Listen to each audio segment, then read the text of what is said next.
जय श्रीराम. मी पंडित भूषण थेटे गुरुजी शहादा. येत्या 3 मार्च 2026 जे चंद्रग्रहण आहे त्याबद्दल आपण थोडक्यात जाणून घेणार आहोत.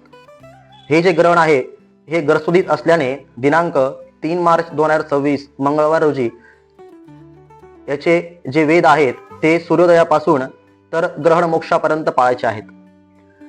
लहान बालक, अतिशय आजारी, वृद्ध, अशक्त आणि गर्भवती महिलांनी याचे जे नियम आहेत ते मंगळवार रोजी सकाळी 11 वाजल्यापासून तर ग्रहण मोक्षापर्यंत म्हणजेच 6:48 पाळायचे आहेत.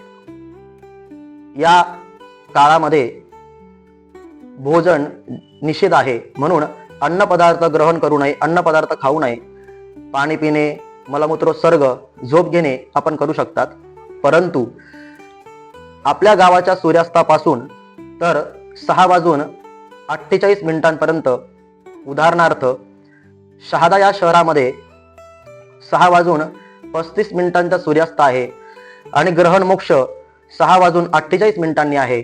म्हणजेच या 13 मिनिटाच्या कालावधीमध्ये पाणी पिणे, मलमूत्रोत्सर्ग ही कार्य करू नये. मग या काळात काय करावं ते खाली दिलेलं आहे.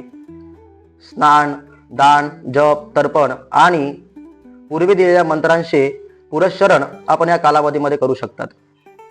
या ग्रहणाचे आपल्या राशीनुसार काय फल आहे ते सुद्धा मी खाली दिलेलं आहे.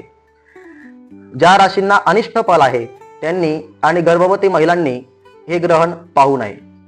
जय श्रीराम.